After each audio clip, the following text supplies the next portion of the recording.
and okay, he studied in in Zurich, and then he moved first to Oxford for a postdoc, and then he was fellow, staff LD, and now staff IC at CERN. So Pier is an expert of precision calculation, and indeed he will talk about what you need for a precision frontier, the HL-LHC, which I always remember it's our first and approved X factory, and FCC. As we will see, I think that to fully exploit the potential of these machines, we will need some theory developments, and hopefully Pier will explain to us what we need to do. Thank you very much. The floor is yours. Thank you, Emanuele, for the introduction. It's a pleasure to be here. So I'll use this microphone. Okay, so when Emanuele invited me to give this talk, he asked me to give an overview of the challenges from the point of view of theoretical calculations at High-Luminosity LHC and FCC. Now, it's always a bit difficult to put into perspective what's going to happen in the next 20 years or so. But I'll try to give you a taste of the next big obstacles that as a community we will have to face. So it is always useful to look back at the LHC program and see how fortunate we are living at this particular point in time. We have this amazing machine that now has a multi-purpose physics program. We can do precision physics to a high degree, unprecedented, keep pushing the boundary about new physics searches and constraining new physics models. And finally, we have an increasing number of studies that target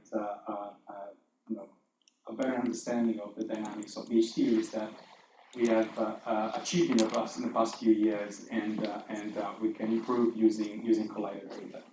So this multifaceted program relies now heavily, and it will be more so in the coming years, on precision calculations. These precision calculations are sometimes seen as a necessary evil, but actually it's an extremely interesting area that requires exploring and deepening the understanding of the intricate structure of gauge theories. This ultimately leads to better possibilities, better observables, and better strategies that ultimately shape much of the experimental physics program. And I'll give you a few examples about this. So moving forward, we need to embrace this concept.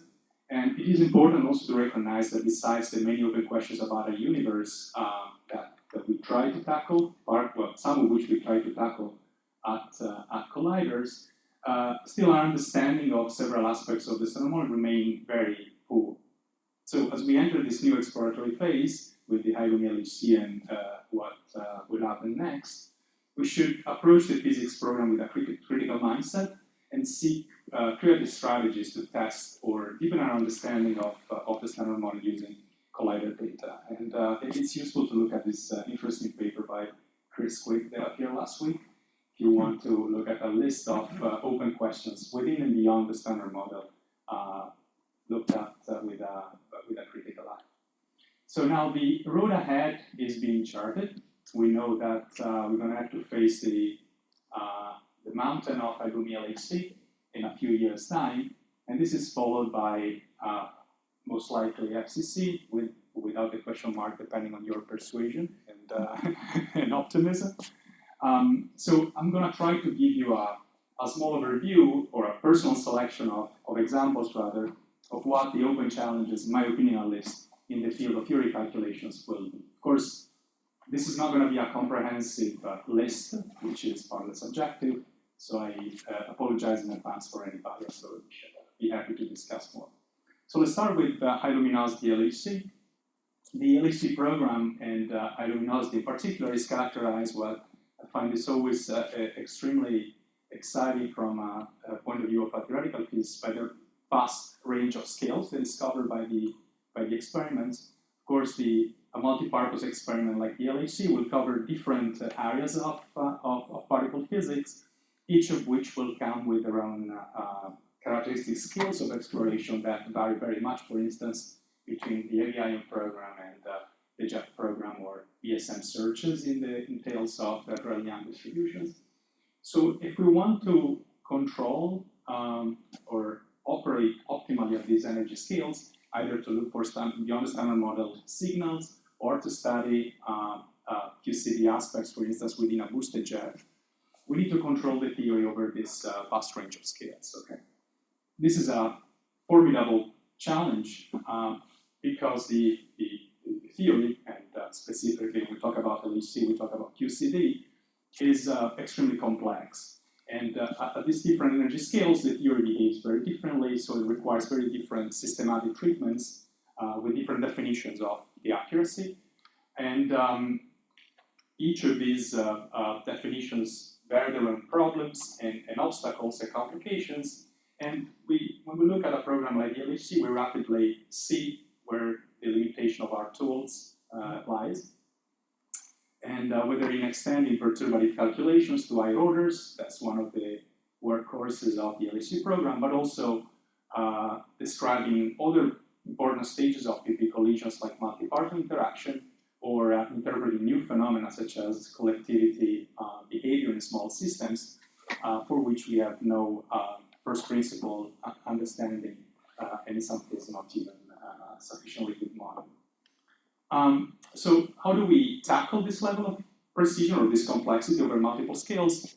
The key word to access this is factorization. Now it's going to be the only equation, or one of the very few equations that I'll have in this talk. Factorization means to separate the physics that in this hadronic collision, between the hadronic collision and the formation of final state hadrons that we observe, the separation between physics and dynamics that occurs at different energy scales or at different time scales, okay? So a proton-proton collision will be seen as a factorization between parton distribution functions that describe the probability of finding a certain parton within the proton, a partonic cross-section that describes then the interaction between partons. So clearly, the partonic cross-section is something that we approach by definition the parton model with perturbative methods, and it bears some notion of the observable, the measurement that we are going to make, that is designed according to the principles of infrared and collinear safety.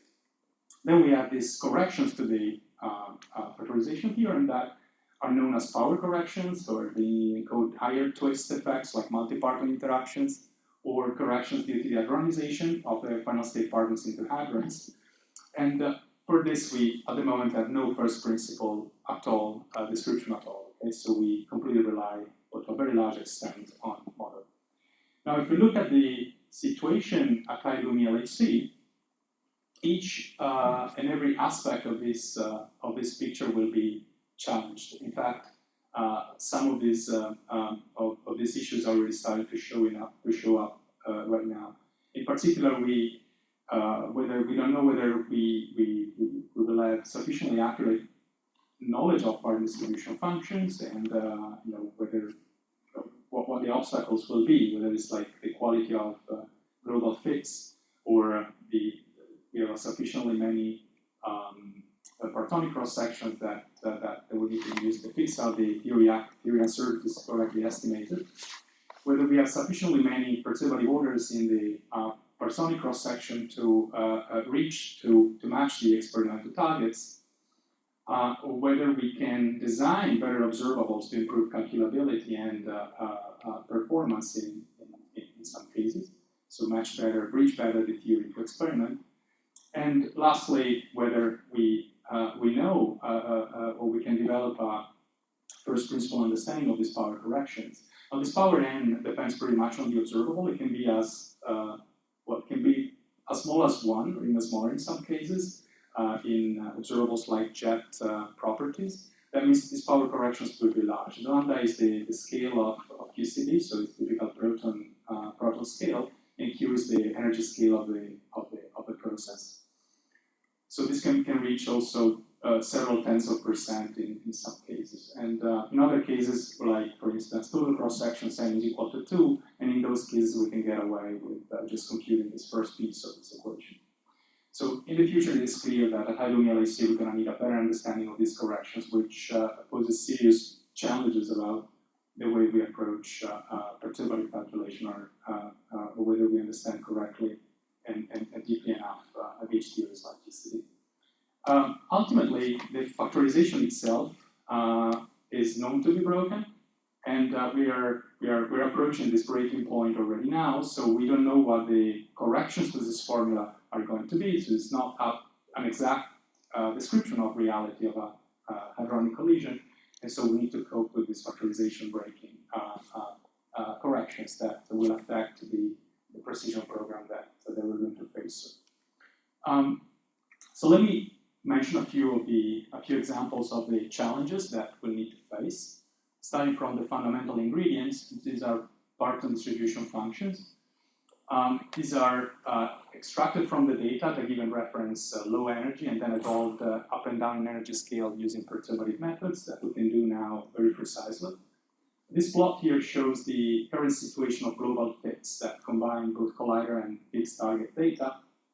And in particular, this plot shows for different PDF sets available now at next to next leading order in QCD, the deviation between the chi-squared evaluated on a given data set, and this circle, and the global chi-squared of the fit. And we see that all PDF fits do more or less equally well, with the exception of perhaps a few exception of the top and jet data that are particularly relevant when it comes to constraining the parton density of the gluon in the protoparts.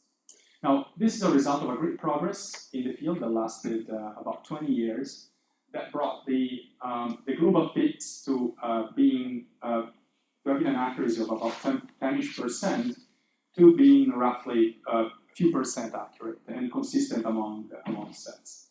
However, there are problems that already started to emerge now. And in particular, these sets show very different estimates of the theoretical uncertainties. These vary from percent level to several percents. And they are often incompatible with each other within the quoted uncertainties. The result of this is shown in these tables on the right.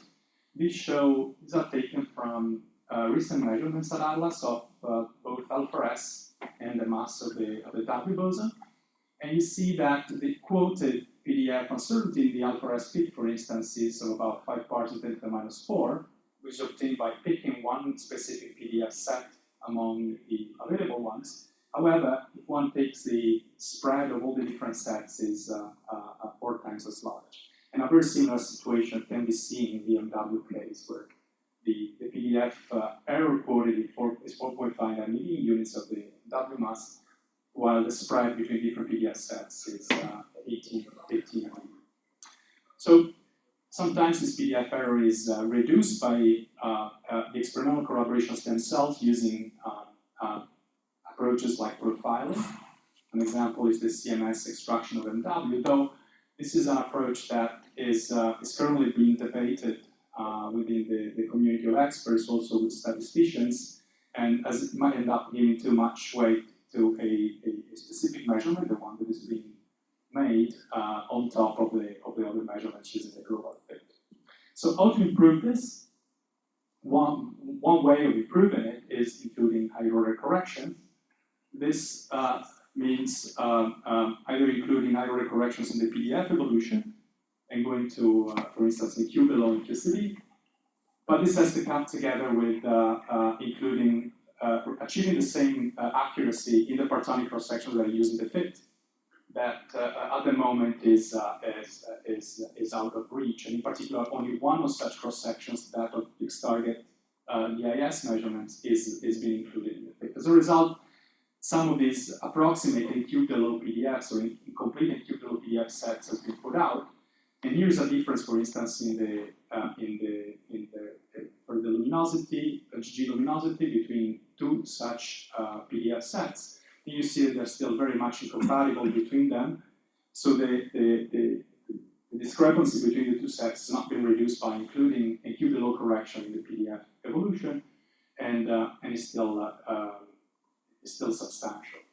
The result, of course, in an observable that is quite sensitive to this type of luminosity, that is the Higgs cross-section through gluon fusion, is that the Higgs cross-section goes down to between 3.5 and 5%. That essentially eats up the whole encubed low correction to the partonic cross-section. That means that the whole K factor that we've been using for the last 10 years according to this, could be an accident and due to the fact that we have an incomplete understanding about particle densities. But of course, it raises the question whether this conclusion is genuine and robust, or whether it will be changed by a better knowledge of incubable PDFs, and of course, ultimately, what is the actual PDF uncertainty in this type of measures. To put things in a context, what we need to achieve for high-luminosity LHC, for a key observable like the gluon fusion cross-section in its production, is percent level control, which we are at the moment very far off. So how to improve this situation further? Clearly, there are many questions that concern fitting methodologies that are different between these different PDF fitters. There are questions about inclusion of low energy data and quark masses, higher twists. But what we can do systematically as a community is to calculate more cross sections at the right perturbative order. So improving on the partonic cross section and pushing the frontier to the next order. So this plot summarizes where we stand today, and we see that we can get complex processes like 2 to 3 processes, like 3-jet production at next to next leading order, and rather simple processes like 2 to 1, this Australian or Higgs production at n cubed LO.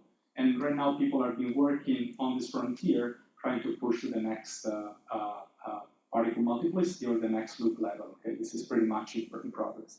All these calculations are extremely complex, both because of the shared complexity and the size of this of these expressions, but also due to the new mathematical structures of these scattering amplitudes that make the calculation in some cases unfeasible. So we need to come up with better ways of tackling this calculation, with better knowledge of the theory that usually stems from more formal branches of the theory, like supersymmetric theory calculations, and which very often can suggest better ways of organizing these computations also in a realistic H theory such as FCC. Besides the computational scattering amplitudes, there is also a counterpart in the treatment of real radiation, where we still lag at the moment a little bit behind. As I said, we can compute very complex ones like 3-jet production, which is a recent example for the transverse energy correlation of Atlas, or a cubed LO cross sections for Drellian with experimental cuts. But going beyond this poses serious problems in terms of computational complexity when it comes to moving to more legs, but also conceptual problems about the management or the organization of the complex infrared structure of QCD when we go to higher perturbative order. So this is pretty much a topic, an active topic of research, and there are many ideas that are currently being explored, with the optimal way forward being at the moment unclear. Now, in all these complex, all this multitude of mathematical techniques that are being developed to tackle these problems, there are also a vast range of numerical techniques that tackle these complex scattering amplitudes using numerical methods and the aim of building numerical grids for them. Now, these grids must have a very high dimensionality, so a typical, for instance, 2 to 4 process has 8 kinematical scales. So many of you might know that interpolating or controlling a grid over this number of dimensions is pretty much an unsolved problem at the moment. So this poses very big challenges on the control of these expressions. And recently the use also of surrogate amplitudes in machine learning methods is being suggested as one of the way forwards here. In my opinion, this will be part of the future. Now, these approximations are, of course, a good idea because the impact of this complex part of the calculations over the whole cross-section. Here is an example for the rapidity distribution in TT-bar Higgs production. This is one of the complicated processes that is being computed at the moment. The impact of the quality of the approximation over the full result is very small. This is given by this blue shaded band compared to the light blue shaded band, which is the full perturbative uncertainty. As you can see, it's much subtler. So probably these approximations will be part of the game when it comes to including this complicated biological application. Now, beyond it's not just a game about computing the next order. It's not just a technical problem. It is important to understand that we're actually facing big conceptual questions. So it's not only about controlling the complex mathematical structure of each theories at this perturbable order, but as I mentioned before, when I showed the factorization formula, we know that that factorization is violated, and we have expected this for many years, and at some point in time this will be broken, and this point in time is essentially now. The order, this n-cubed-LO order that we are tackling, that is achieving a few % accuracy on scattering cross-sections, that is what we need at High-Luminosity LHC, as the issue of having some violations of this factorization that is right now being investigated. At the moment, the numerical impact of these violations on scattering observables is very much unknown. So from current investigations, for instance, from simplified versions of QCD, like n=4 super Young-Mills, we know that this factorization violation is present at the amplitude level, but when we look at physical observables, so squaring the amplitude and averaging over color and spin, for instance, is enough to cancel these violations, but we don't have a completely general understanding of this process, and that means that likely at some point in some processes this factorization breaking will remain at the level of physical cross-sections. And in fact, we know of cases where factorization breaking persists. Here's an example of a dijet cross-section with a gap in rapidity between the two jets and a beta MPT in between the gap. This is called as the gap between jet cross-section.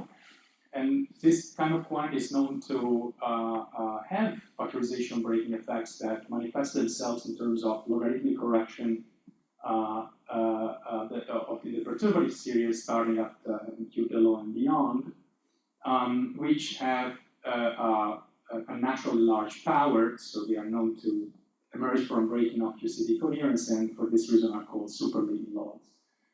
Superleading logs can be now estimated. We have developed the technology to do that, and here is an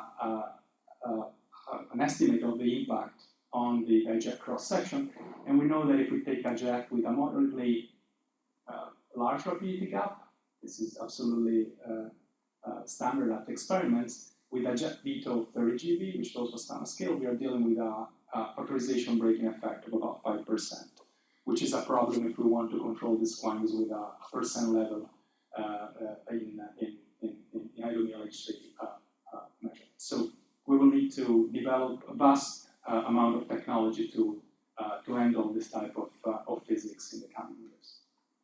Now, alongside the need to refine this description of the standard model, so QCD or electroweak theory in regimes that are very well understood from a conceptual point of view. So that means organizing or learning how to tackle better this extremely complicated calculation and understanding how to deal with the problems I've just mentioned. It is important to recognize that a major challenge in the future lies also in achieving first principle understanding over regions that at the moment we don't really control. And these are regions, for instance, where QCD becomes non-perturbative, or many other examples at the LHC, for instance, in regions, extreme regions of phase space, where the structure of the theory becomes very highly complex. Examples are, for instance, the potential observation or impact of pseudo-scalar bound states in TT-wire production, or collectivity effects in proton-proton, and phenomena like the ridge, which is completely not understood today, or even phenomena that seem to occur when we look at within jets, and we look at what happens if you have the particle multiplicity within the jet is several times above the average multiplicity, type of rattlesnake effects.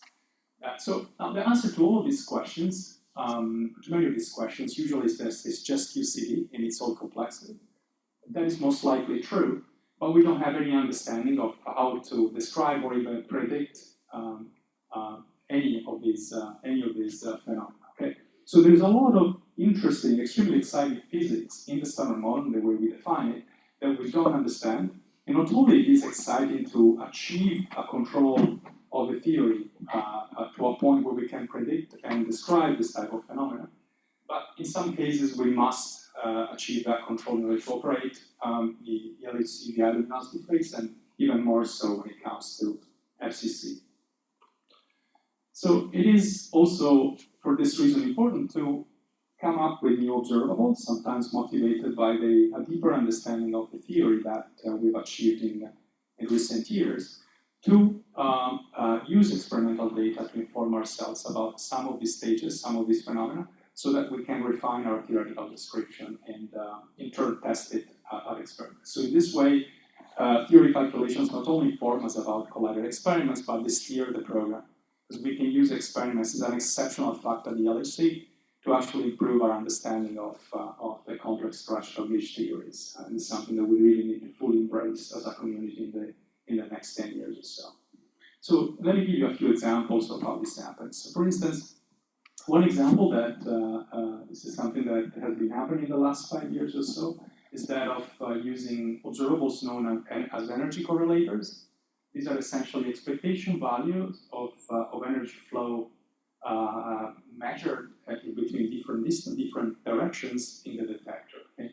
These are quantities that are motivated and developed in formal theory, which stem from the seminal work of Hoffman and Maldassen in 2008 in N=4 supersymmetric Young-Mills theories, completely unrelated to reality, that however have been ported into QCD and the LHC more recently.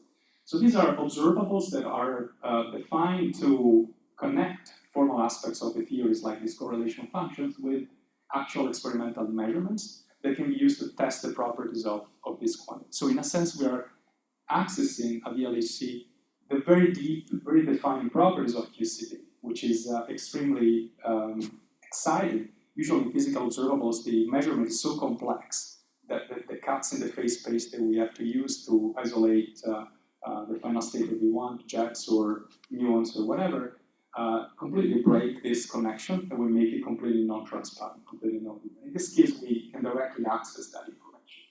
So you can do things like measuring, for instance, the way the Regge trajectory is populated and different collinear limits of different endpoint correlators will probe different regions here.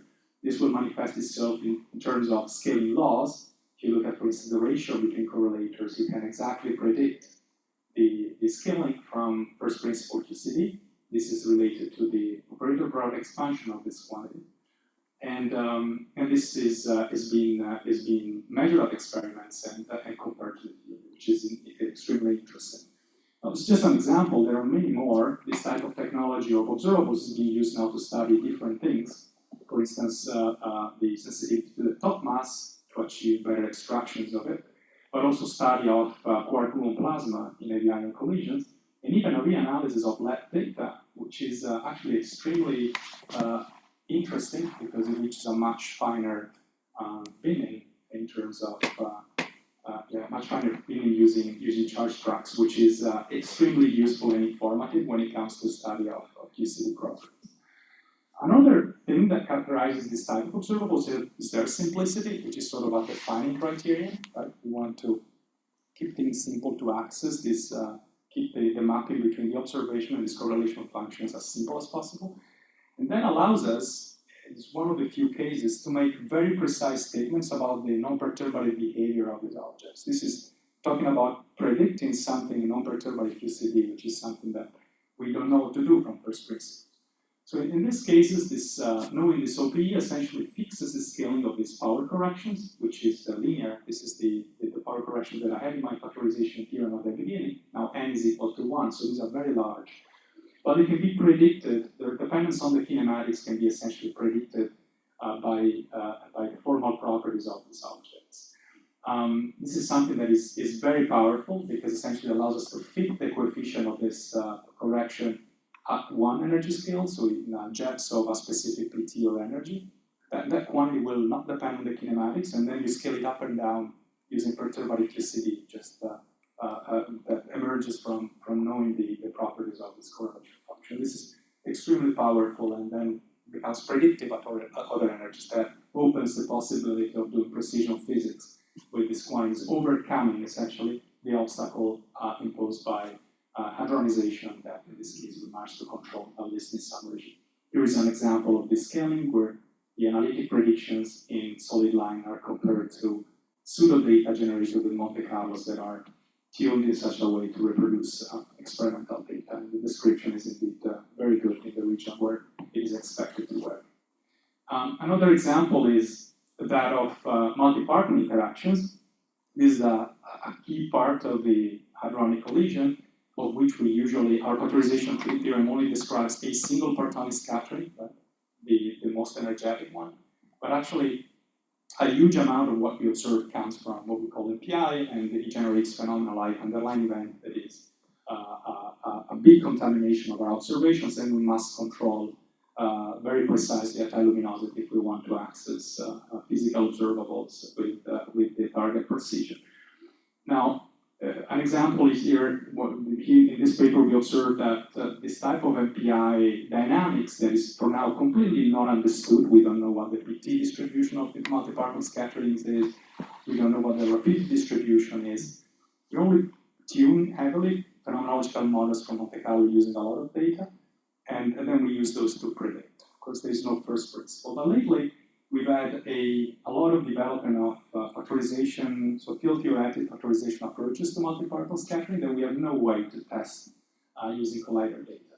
Here we pointed out, for instance, that if we look at the Drellian process, requiring the Z boson to have a very small PT of about 2 GeV or so, you enter into a regime of QCD where essentially the primary scattering is completely suppressed, but multi-particle scatterings are not affected, and in fact become the dominant contribution to this sample of data. So we have a high purity sample of multi-particle interaction that can be used to study now very precisely its properties.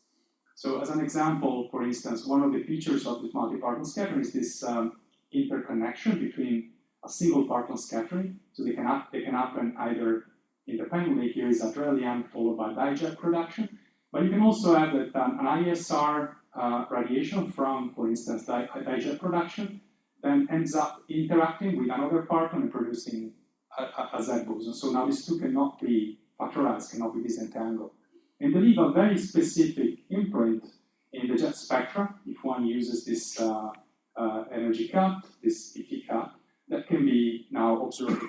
Now experiments like CMS are looking into this type of measurements. And in one way or another, they will inform us about the structure of these MPIs and will help us improve and refine the theoretical description that is ultimately what we need to develop in the next decade or so.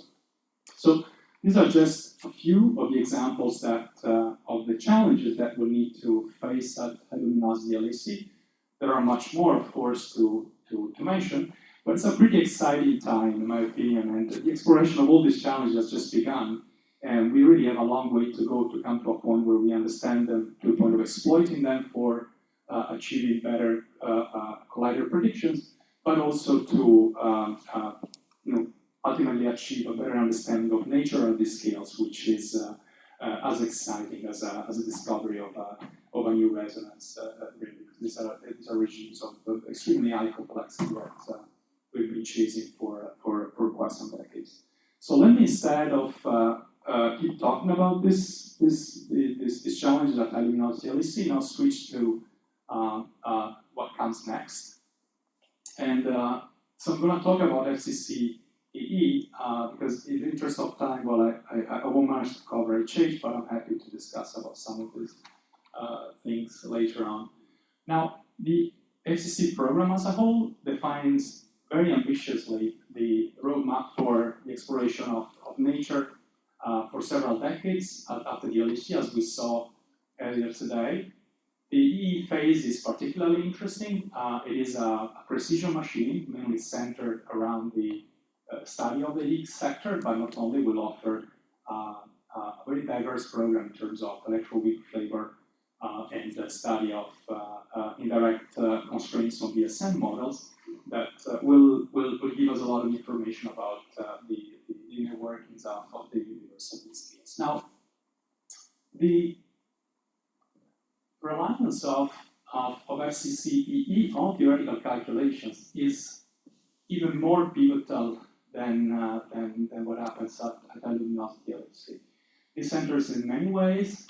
Firstly, a reduction of theoretical uncertainties that will come as intrinsic or also parametric, like knowledge of standard model couplings and masses, for instance, but also unfolding that is used between experimental data and particle level quantities like electroweak pseudo-observables, and calibration, for instance, beam energy calibration using BABA scattering, interpretations of data, and so on.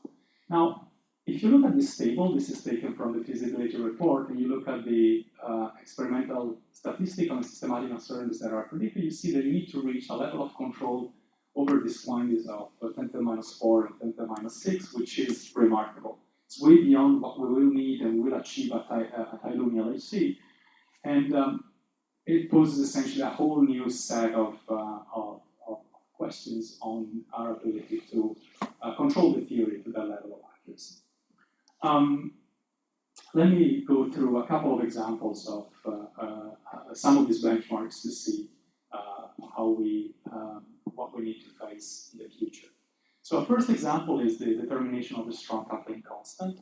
Now this is a quantity that enters prominently a lot of scattering cross sections already at the LHC, and certainly at FCC will be also instrumental in steering the programs of the heat set threshold and the measurements of the properties of the top quark.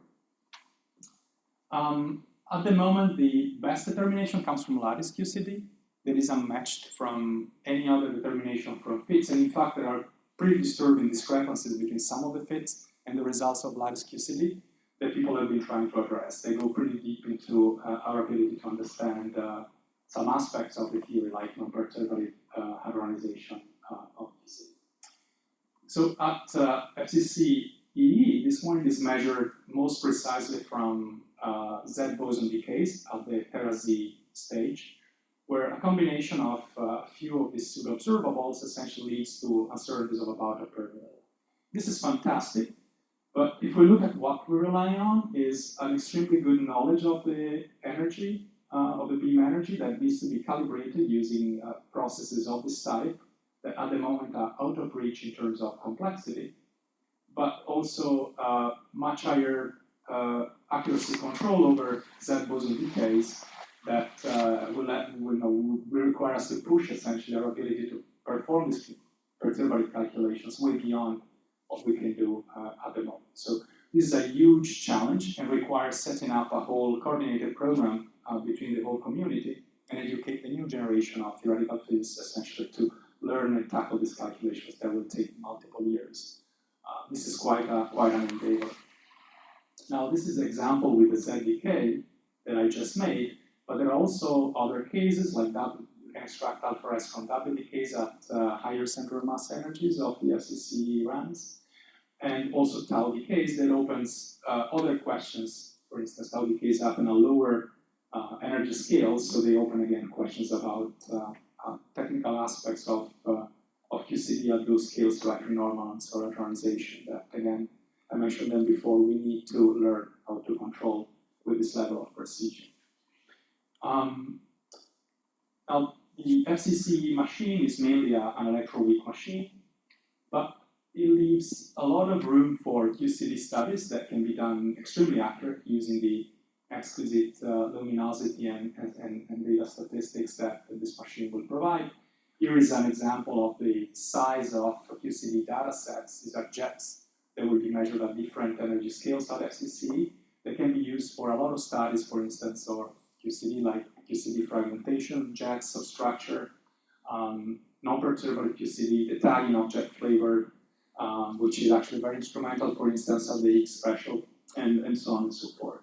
Now, in this case, a lot of the necessary technology is very well aligned with what we are developing at the LHC, like the computation of multi-jet scattering amplitudes, or resummation techniques, for instance, to mention a few, or fragmentation functions and non-perturbative corrections. So we're well placed at the moment to tackle these problems. But a lot more will need to be done by the time this machine starts, because the accuracy target is way beyond what we will achieve at High-Luminosity LHC. A particular big elephant in the room is, again, the question of non-perturbable QCD, that given the lower energy scales probed at FCC compared to High-Luminosity LHC, where we have a much bigger kinematic range, will lead to bigger corrections. This scale, as I mentioned, linearly with lambda over the central mass energy Q. This, you can think of it as something of the order of the Z mass or the WW mass and so on.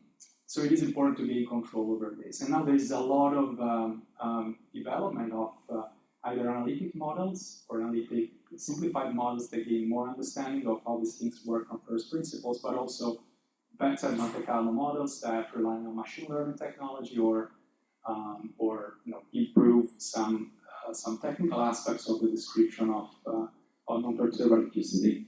But all of these models will need to be supplemented with experimental data where they can be tested and in turn improved.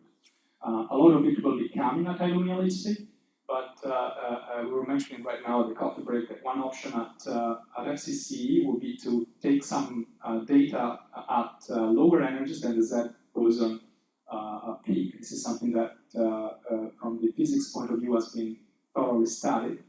And in fact, a measurement of this type will enormously inform the modeling of this type of corrections that, again, will be then essential when we go to the ZH threshold to study the properties of the couplings of the Higgs boson, for instance, to QCD partners like gluons and quarks. Let me quickly move on. So another important benchmark is the W boson mass. At the moment, we know this quantity with an uncertainty between 9 and 11 MeV, which is already astonishing. This is also an interesting regime from a theoretical point of view. This is where the two W's at FCC are produced at the resonance, so almost on shell. And it's a regime where that is ruled by an interesting effective field theory that is known as the unstable particle effective theory, which is very beautiful and intricate. So at FCC, the best calculation we have at the moment for this cross-section comes from this effective field theory and has an uncertainty of 3 per mil, which is incredible. But this is barely enough to extract the W boson mass with an error of 5 to 6 MeV. And if we look at the projections that I had in the previous table on the feasibility report, the expected experimental uncertainty on the W mass will be of 0.25 to 0.5 MeV, which is a whole different level. It's an order of magnitude better than this.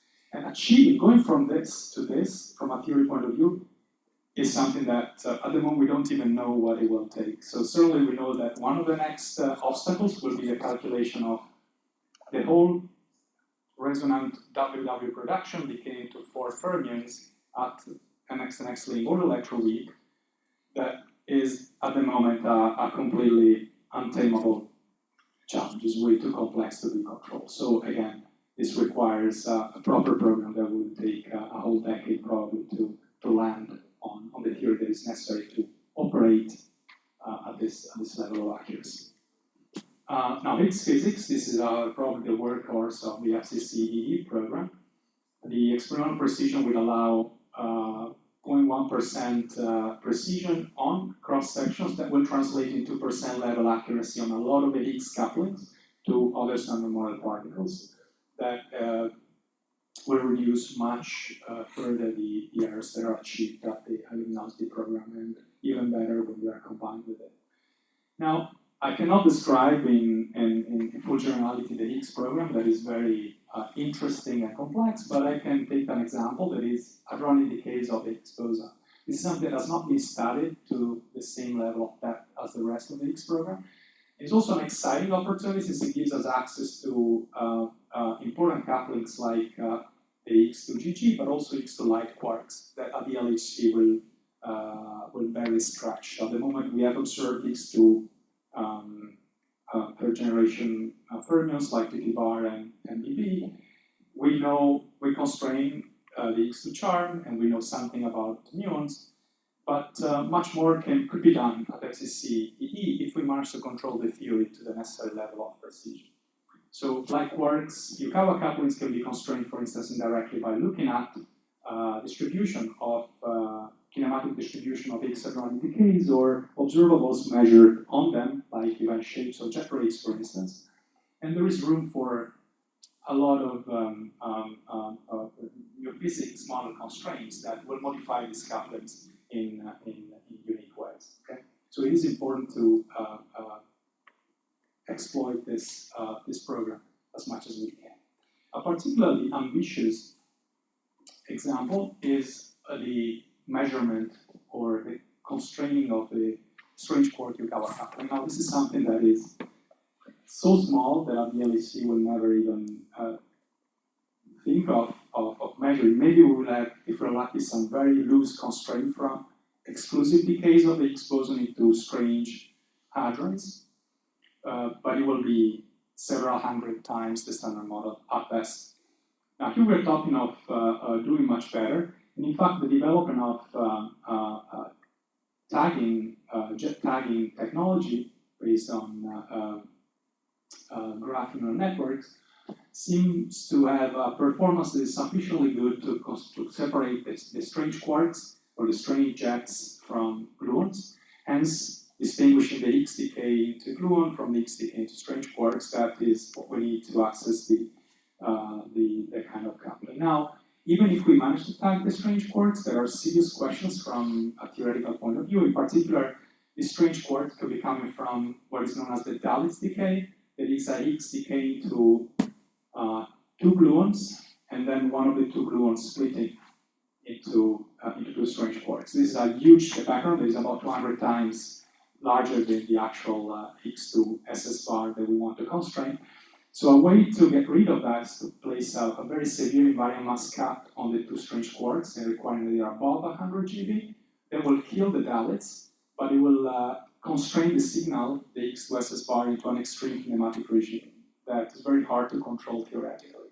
So we will need to, first of all, understand what happens there to the signal in the background, learn how to control it, and then port all of this knowledge into Monte Carlo generators that ultimately are used to train the tagger. It is a machine learning tagger to the point that we can robustly distinguish strange jets from gluons also in this level of constraint. So as you can see, it's a multidisciplinary program that needs to face problems that both embrace experimental challenges as well as very great theoretical challenges on the calculation and simulation side.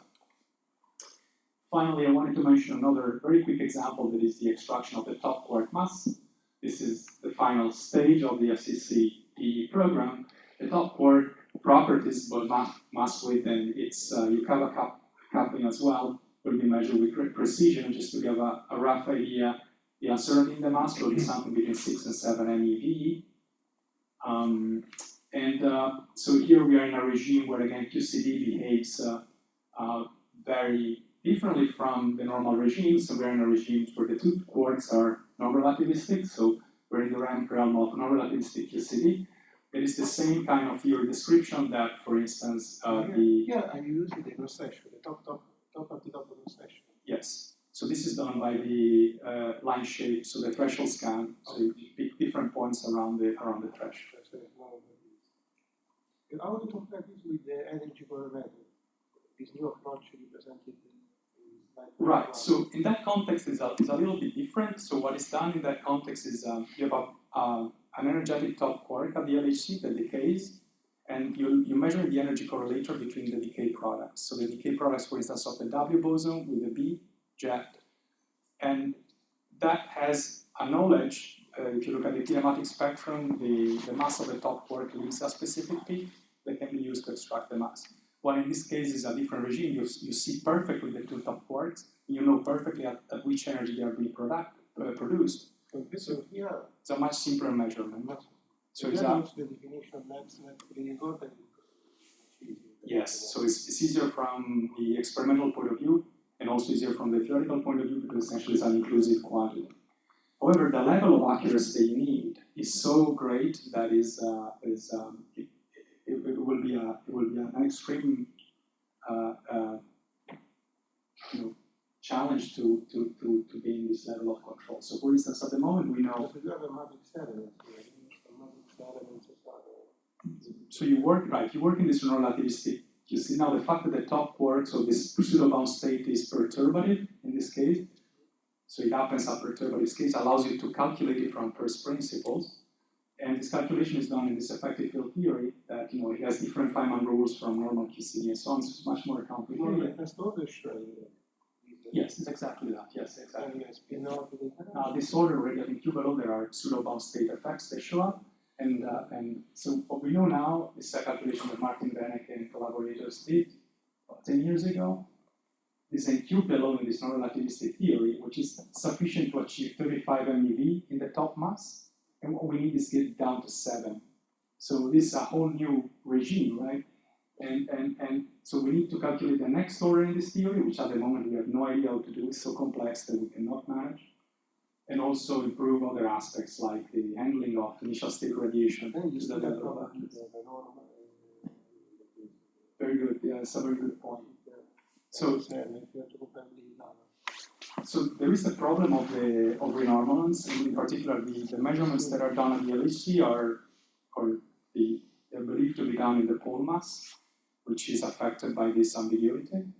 So to achieve this level of, or to make any sense of this level of precision, in this case the top quark mass is defined in a what is called renormal-free scheme, which is potential subtracted. Essentially from the top mass you subtract the contribution from the pseudo-bound state. That is what brings in the renormal. Only in that scheme this will make sense. So for instance, the conversion between this top mass and the pole mass will make no sense because we have ambiguities that are way bigger, orders of magnitude bigger than the uncertainty. We can only convert between that and another scheme, short distance scheme that is free of this ambiguity, like MSR. So we're entering in a phase where you really need to ask deep conceptual questions about the meaning of the measurement. And it's just an example. Another one is that of pseudo-observables that will have equivalent ambiguities to be understood. So again, this is something that will take 15 years before we can say something about this, and achieving this MNMV is a fantastic challenge. Okay, so maybe I'll skip the next part. Now, what I wanted to say here is that what I've described so far is mainly the question of theoretical calculations in terms of perturbation theory, non-perturbative corrections, and also the use of maybe better experimental observables to inform ourselves about the structure of the theory at this level of scales and precision. There is another big issue that I haven't mentioned at all, that is that of Monte Carlo generators. These are the ultimate bridge between theory and experiment. This is what experimentalists use to get theory simulations, and these tools are always lagging behind the kind of perturbative calculations that I've presented, because they come with a very different mathematical language, and it's always technically and conceptually very hard to port improvements in perturbation theory into this type of tools, which are proper simulations of what happens in a collision. Just to say that the impact of this type of tools in the program of both High-Luminosity LHC and FCC is absolutely vital. They enter in many places. One way of thinking about it is, for instance, the quality of electroweak pseudo-observables, like the ones that are used to extract the strong coupling constant. I've been saying that we need to calculate those pseudo-observables to per mil level accuracy. However, those pseudo-observables are obtained by unfolding experimental data at the paratomic level that is done through Monte Carlo generators. So if we don't have generators that are accurate at the per mil level, we cannot do that measurement. So the measurement is as good as the least good of its components. And this is going to be the bottleneck in developing all this.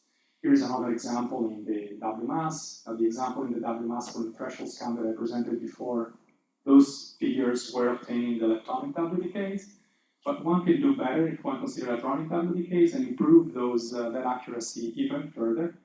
However, if you look at the two W's decaying electronically, there is a phenomenon that is known as color reconnection, where the quarks that are produced by the decay of the two W's are connected non-perturbatively through the color flow that becomes extremely complex. And the W mass is shifted by 24 MeV by this color reconnection effects. And of course, we need to describe those 24 MeVs very, very accurately, and those at the moment rely entirely on modeling that in turn is taken care of by this Monte Carlo generator. So there is a very ambitious and general program by the community that I think is fantastic. It's really great.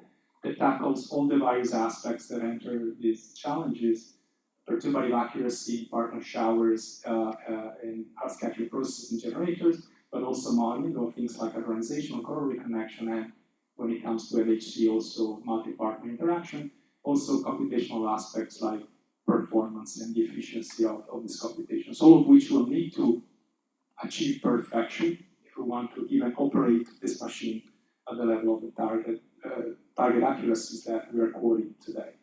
So I'll skip some of these developments in the interest of time, but a lot of it is happening in all these fronts that I've just mentioned and come to the conclusion. So in this talk, I tried to give you a taste of what kind of challenges we'll have to face in the next 10 or 20 years to explore or keep this exploration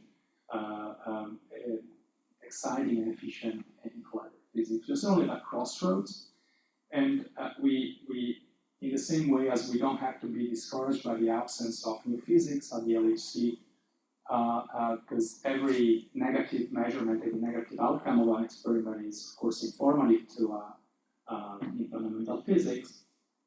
We also have to embrace fully the fact that we're at a very special point in time where we have a knowledge of the theory that is unprecedented, an unprecedented performance of the experiments. We have an exceptional experiment that is running, will run for another 15 years, that can test the theory to scales that we haven't probed before, and allow us to tackle a lot of the open questions about the behavior of nature of those scales. So this is exciting, and it is important that we have that mindset so that we can come up with clever ideas to exploit the program so that we can learn as much as we can about this. So besides this scientific excitement that I personally have in terms of, for instance, understanding the structural gauge theories to a deeper level, there is also a duty that the theory community has that we need to deliver, that is that of performing these calculations and meeting these open challenges to allow the full exploitation of measurements of both High-Luminosity LHC and FCC FCC-HH would, by the way, pose even bigger challenges that would be very exciting to discuss, but I didn't have time to touch upon. This requires essentially all areas of theory calculations. They go from technical obstacles, but also a lot of conceptual questions, some of which I mentioned, and crucially, new ideas for using the data to help ourselves in these developments. So to tackle this endeavor critically, this is not something just a few people can do. We need a very systematic and dedicated and importantly coordinated theoretical program, some of which is starting to move right now, but will need several years to develop. And essentially, we need this to achieve the necessary understanding of the theory and find and cover its limitations. Okay, stop. Thanks.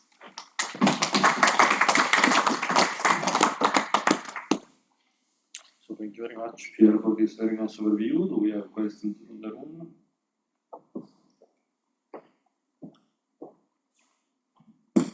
Thank you for the very nice talk.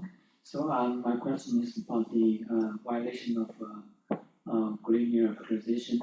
So as you said, we don't know how it's violated, but we have example for the production of two jets.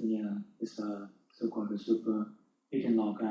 So my question is how this super hidden lock explicitly violate or correct the factorization formula. Very good. Okay, so there are different types of violation that we expect. The super leading log case is an example where the scattering amplitude squared factorizes. So you can define a splitting function in the collinear limit that makes physical sense. You can define the PDFs based on that. Now, what is happening in that case that the measurement, so the phase space count, is causing those factorization breaking effects. So essentially, because of the measurement, what is happening is that you can think of the two protons evolving according to Big Lab up to the energy of the veto, which is say 30 GeV, and above the energy of the veto, that evolution doesn't make any sense anymore. It's the whole hadronic scattering that is evolving together to higher scale. So the full coherent structure of the scattering is contributing to the observable. So you cannot factorize it anymore into two PDFs and a partonic cross-section. You need to evolve it all together. Now, this is due to the observable. So in principle, you know that that is a problem. So you can say, okay, let's avoid measuring that observable, right? Or let's put a veto scale that is much higher than 30 GeV so that we don't have those problems. However, there could be two more versions of this factorization breaking. One thing that can happen is that you just calculate the squared matrix element and see at the level of squared amplitude, you don't have factorization. That is something that persists at all scales. You cannot define a splitting function, which in turn prevents you from defining the evolution of the Big-Lab at that perturbative order, essentially. So in fact, the parton level process is broken. The splitting function will know something about the quantum numbers of the R scattering amplitude, and you're done. Another way where things can be very nasty is when you have an exchange between